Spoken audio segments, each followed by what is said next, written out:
Thank you all for joining in another episode of D Nation's Neighborhood Podcast. Your host, Dorian, and I have a very special guest. Now, I know you've seen on my social media reposting a lot of the work, especially in Charles County, and Micaiah Lloyd.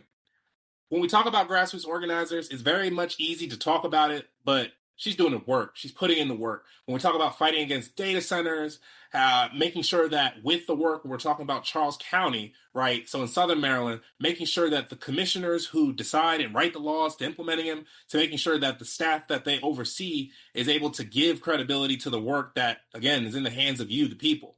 So when we're talking about rescinding the government data centers of ZTA, which would have permitted data centers in the county, that really speaks to the importance of having trust in your neighborhoods, but making sure that you have accountability in institutions, right? And so, she was born in West Virginia. Now, that's still a part of the region. We still got love for the region, but Micaiah has lived in Charles County since she has been 1 year old. And when she wrote her paper on Ida B. Wells, shout out to the NAACP, her first grade of her Black History Month, she received 100%. So, you already know in strong in the books as well. But when we integrate all those things, right, when we're talking about the talent, the passion for writing, the passion to merge that with social justice, to expression, and how we even have things like fashion, it reflects really the fundamentals that gave greatness to leaders such as Ida B. Wells. And so, when we talk about the journey of any person, is how do you really serve based on consciousness, right? Now, even though, going to college and, you know, having the ability to express and explore, right? It doesn't mean one person doesn't finish. It means one person is putting a pause for another part of their chapter. And that's exactly what she's doing, which is amendable because at the end of all this, right, how does it come back to service? And so, and also, did I forget, you also have an LLC too, don't you? Yes, I do have an LLC. So when we're bringing these things together, right? It's not just about the name. It's not just about the background. It's about one's willingness to bring all their talents together to serve others. And so, thank you for joining on our show. I definitely appreciate you for coming on today. Um, Yes, those are all my flowers. Yes. Today, you all are going to hear about not only what's going on in Charles County. I know some people, when I've talked about it with people, they were saying they're not even familiar with where Charles County is. I know when I was in high school, I've only heard Charles County once, and I didn't even know it was in Southern Maryland, right? And so, this really is a walk for a lot of different people in our audience. And so, please enjoy this episode. And so, for the first question, we've talked in D Nations about data centers, right? We've talked about it from the lens of counties such as Prince George's, such as Montgomery. And the stereotype with that is because that makes up the DMV, right? Alongside DC and Northern Virginia. But we don't really talk about outside of that DMV loop, right? Everything the Metro touches being that kingdom. And so, what does that look like when we talk about Charles County? So you're asking like, what's it like to be part of the DMV when you're in Southern Maryland? So I would say it's funny because you're talking about everything that the Metro touches is the DMV, and literally like Charles County is maybe like 3 to 4 miles before the last stop of the Green Line. So whenever I want to get on the Metro, I have to drive 30 minutes to the Metro to go be a hot girl in DC or to go to the Smithsonian, you know, power to the people. But I, everyone's always talking about like getting to Waldorf is a flight. And I understand that, but I grew up playing travel soccer my whole life. So I've been up and down the Beltway. I've been to Bethesda to play soccer. I've been to McLean to play soccer. I've been to Baltimore to play soccer, like practices 2 to 3 nights a week. So I'm just used to traveling. Everyone else likes to exclude like the southern parts, like the Calvert County, the St. Mary's County, the Anne Arundel County kind of area. But we just take it on the chin because we really do appreciate the rural farm aesthetic. And what I really love about Charles County is that I can go a mile down the street and it's like farmland. I go 30 minutes up the road. I can get to DC, or I can get to like Bowie or Laurel or Silver Spring. I everyone else tells us that we're not really part of the DMV, but we most definitely feel that we're part of the DMV. We don't really feel excluded. I would say that Baltimore is the area that everyone is like, they're most definitely not part of the DMV. And I feel like when we have this kind of mindset that we really do need to correct, especially in terms of data centers, is that when we ignore certain demographics, they become, or like regions, they become susceptible to systemic violence and systemic oppression. I think Baltimore is a perfect example of that. Um, and specifically in data centers and the DMV. Right now, Maryland is paying for the data centers in Virginia right now with our energy prices. So, looking at this region collectively, um, as a whole working class, and learning more about these small niche areas that are susceptible to oppression is what I think is the root of the movement and where we need to start. Absolutely, absolutely. And what you bring is already jumping into the section which I love.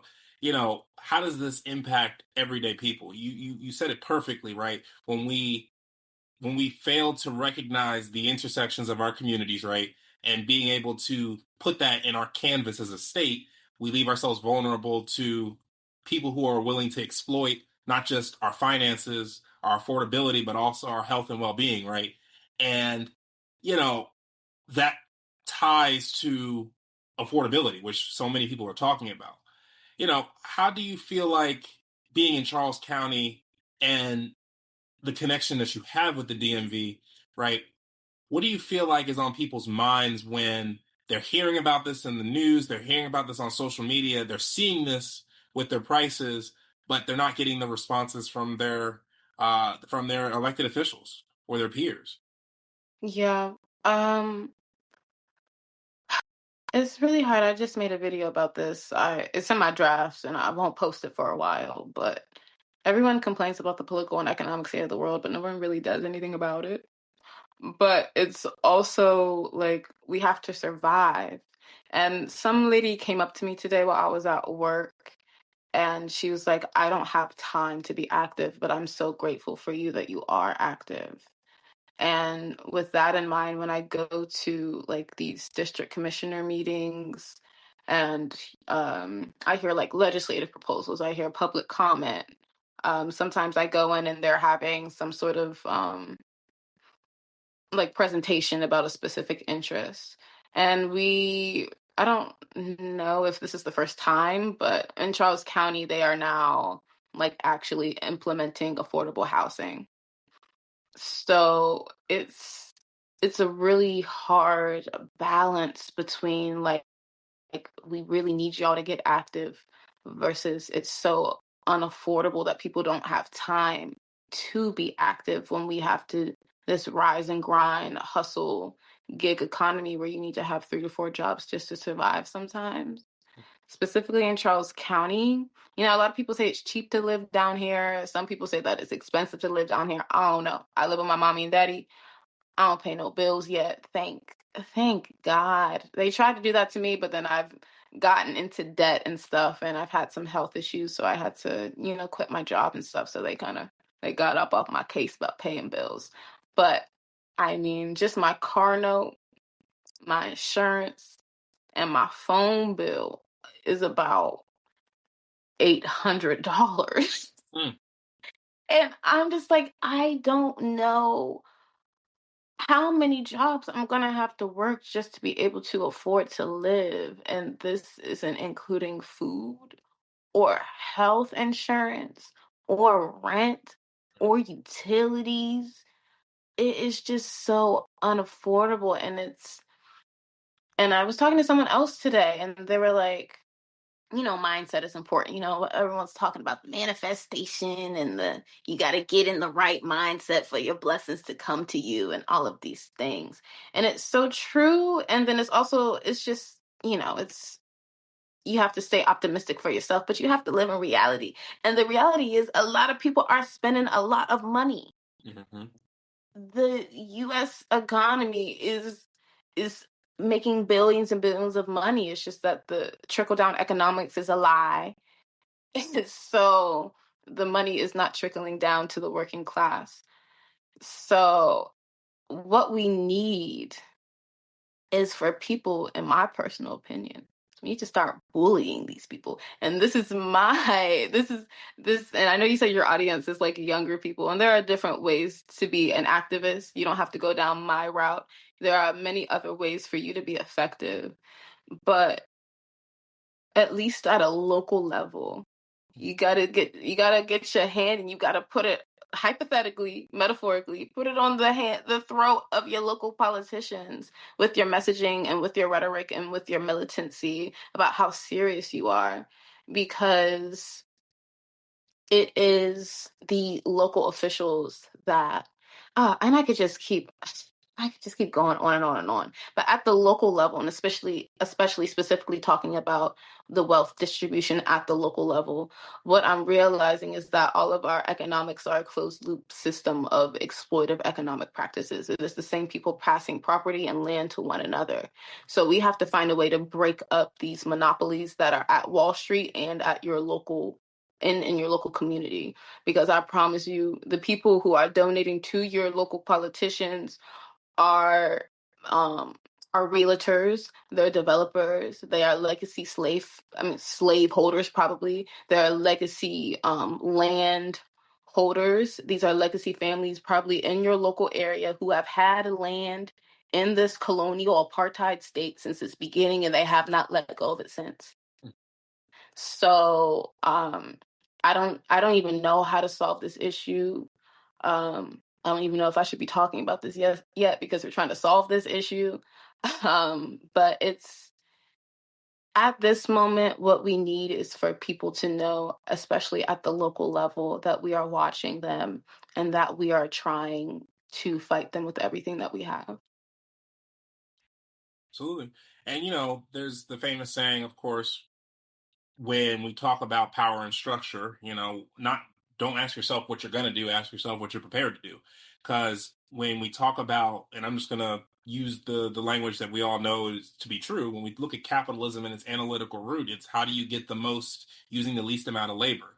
And that requires you to basically create a model in which you're not looking at it from a human perspective, you're looking at it from a materialistic perspective, from a generational perspective. And it doesn't mean that capitalism and democracy are the same, right? Those are things that complement one another, but you cannot practice conscious democracy if special interest is using money to then influence the will of the people. And I think that's something that across political ideology, right? The idea of how we want to run our societies, right? Everybody would agree that that's a structure form of greed of what you're trying to bring out. But when you start to talk about distributing the wealth, how do you integrate that using the institutions of democracy? And for people listening, that doesn't mean you have to know everything about political science, have to have multiple degrees in it, unless you love that and you want to do that, right? But what it does mean, to that point precisely, is you need to keep them receipts. Yes, y'all can keep them receipts in y'all cars from all the gas stations and go to Taco Bell just like me, but you need to keep them receipts when people come to you that 1 or 2 months they're trying to get a vote from you, right? And that's not to bully our elected officials. That's to say that you work for us. That's our tax dollars, right? And I'm glad that you brought that point up. You said local, right? Especially on a local level. What are some examples? You brought up the commissioners. Can you explain to people what is the county commissioners? Because, for example, in Montgomery County, right, we don't got commissioners. We got county council members, but counties like Charles and Washington County, et cetera, y'all have commissioners. And so, can you explain that for people? Absolutely. So in Charles County, we have district commissioners and then we have a planning commission board. So district commissioners vote on zoning text amendments alongside other legislative bills, I would say. Um, so there are 4 districts and 1 district commissioner. And now recently, each district votes specifically for their own district commissioner. the district commissioners appoint the planning commission. So when there are a bunch of different departments. So I have the biggest beef with planning, growth, and development or management. PGM, I can't stand them over there. Oh my gosh, they get on my nerves. So with we got a team. but if I'm relating this to data centers, right? So it was so crazy. It was on my birthday. So on October 28th of last year, I think it was, I don't know specifically, but planning growth management has been planning the growth and management of data centers. And they, or whomever, asked the district commissioners to vote for the public to start the process of a ZTA. So October 28th, they said, can we talk about this legislative process? They voted yes on October 28th. Then they scheduled the first planning commission meeting on November 17th of last year. During this meeting, they planned data centers. Mm-hmm. They got public comment about the data centers. After that, they either can keep it open comment, they can delay it, or they can send it to the district commissioners. Planning sent it to the district commissioners, and the district commissioners voted to send it back to planning commission. Then planning growth development or the economic development or whatever departments are working on the legislative process worked on it again and presented it to planning growth. I'm sorry. Then they presented it to the planning commission maybe a couple of months ago, maybe about 3 months ago. I don't remember those specific dates. So then we planned it again, and we had more public comment, and we metaphorically cursed them out and said, heck no. And then they sent it to the district commissioners, and then the district commissioners voted to resend the whole ZTA. So now there is no ZTA in Charles County concerning data centers. So it's a lot of back and forth. They plan, like the departments plan things and they send it to the planning commission, and then the planning commission sends it to the district commissioners. The district commissioners can either vote yes or no, or they can send it back to the planning commission. So it sounds as if really when we talk about organizing our communities, right, when the plant commission, whenever they're trying to draw their logistics, they're relying on these entities that are under them to practically provide the blueprints. So then that way they can vote. And correct me if I'm wrong, it sounds like the people of the community, yourself included, y'all went straight to the source. Yes. There it is. I did. And also and it's so annoying that we have to watch these, trying to watch my language, watch these imbeciles not mess up our community. It is so frustrating because now they're looking at docket 90. And I'm learning that there are a lot of things going on in Charles County that feel like plantation oversight, because docket 90 and the planning unit development is specifically in Waldorf and White Plains, where all the Black people are, and they have specific contracts and legislative processes specifically concerning the development of me and my Black ethnic relatives and our land and our communities. So now they are trying to initiate a process, we believe, where this was on Monday. They presented something to the planning commission that would probably sneakily allow data centers in our community. So if it wasn't for people watching the agenda and watching for the presentation, and to find this presentation, you have to click on the agenda, and then you have to scroll down to find the presentation, and then click on the presentation, and then you'll see it. So if it isn't for specific community members who are always watching these people, stuff will just slide through. And that's what happened to PG County, where data centers just slid on right through with nobody knowing secretly. So you really have to watch the agenda. And the agenda, like you said, is created by these departments within the government. When the county commissioners, or for the counties who have county council members, or any municipal government, when their lawmaking body is creating that agenda, it's as if they're using their systems to craft these things. The question, simply put, is, well, what are you providing to the community before you create the agenda? We're being transparent because, again, the commissioners serve the will of the people that they serve, right? Why does it seem like it's such a secret? And of course, you and I both know why it's a secret. They're trying to make it a secret, but you know, why, why do you believe that it comes as such a shock when people find out? I also think it's the language that they use. The language is not accessible to the average person. Mm, And even my smart booty behind is confused at these presentations. mm. And I'm like, what do all of these acronyms mean? What does this mean? Like, none of it really makes any sense. So it's really fun. It's so frustrating, and it is shocking. I mean, it shouldn't be shocking. You know, we live in a colonial project, you know, but it's still shocking to see that people who work in the government, and who allegedly live in Charles County are so dedicated to sneaking around the residents that they have to look in the eye every day. We're seeing that all over social media where there's lawmakers in municipal and even state governments that are, as soon as they pass these egregious laws to really benefit data centers in this case, I see them covering their heads down and running out the door and making snarky comments. You know, and I'm not saying that Charles County leadership is doing that or anybody in Maryland is doing that, but they, They do. They do. Yeah, they do. It's embarrassing. but they need to be held accountable. Absolutely. They do. We're going to move up the ladder a little bit because when we talked about municipal government, what about state? Mhm. And it's an election season, and so have you noticed anything with our state lawmakers, especially with the current what the current governor is doing? I know, I have been like tracking a little bit like just how they've been monitoring AI.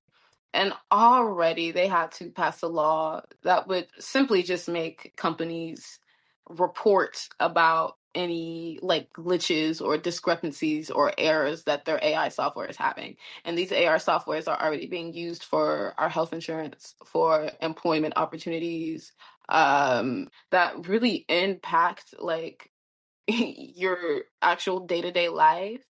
And AI is not developed properly in my personal opinion, probably because of racism and misogyny and patriarchy.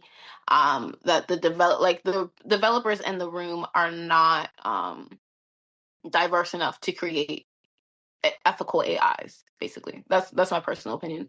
But already at the state level, they have been trying to like monitor AI, which is good. But then people are stepping down. I believe Steny Hoyer stepped down, and they're pushing this man Adrian Boafo down our throats. And it's really unfortunate, specifically our specific race. I believe he got 30% of it.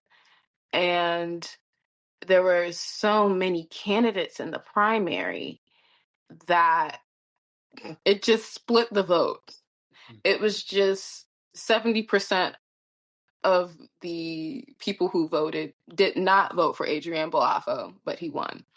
So that was really frustrating. And I'm Green Party, so I couldn't even have participated if I wanted to, because it was a Democratic election.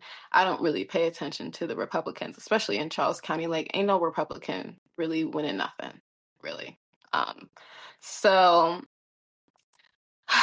in terms of the election and in terms of like really paying attention to Annapolis, I have to do better at it. But what I would say is that I'm talking about the local level, but Annapolis is actually so very important. And when we talk about organizing and what an effective movement would look like, I would love for us to have watch groups for each county, and then at the state level to be able to distribute information to the public, because there, in terms of just getting a data center ban, there's a special session happening right now. So I'm so spread thin, like I'm not even paying attention to it. I wish I could advocate for a data center ban right now and do a lot of political pressure for that, but we're just so spread thin at the local level. I don't really have too much time to think about it. But what I would say is that, and it kind of goes back to the local level, you can do state legislative proposals. And those are due for Charles County, I think, on the 7th or the 5th. It's either the 5th or the 7th. So, what I've heard, I don't know if this is necessarily true, but like, you can work with your district commissioners to get laws passed at the state level. So these legislative proposals that I will be submitting in a couple days, like I'm interested in native biodiversity and making sure that public land has a specific quota of native biodiversity in our land and stuff. And then also a data center ban, I'll be submitting a legislative proposal for that. But in terms of like more so the state level, but what I do know about Westmore is that Westmore loves data centers. Westmore also loves natural gas right of ways and has helped the company TerraWolf that's trying to buy a power plant down here to have like fast tracking, literally, and I quote, fast tracking natural gas right of ways to be approved. And here's what I say for young people or anyone trying to figure out how to organize. You will learn as you go and you will make mistakes. And I made a mistake of doing a call to action for a meet and greet that he was having during this election season. He was supposed to come to Charles County. And I went to the power plant that he was helping fast track to become a data center. And I recorded a video. And I said, this man has received $12,000 from a data center company.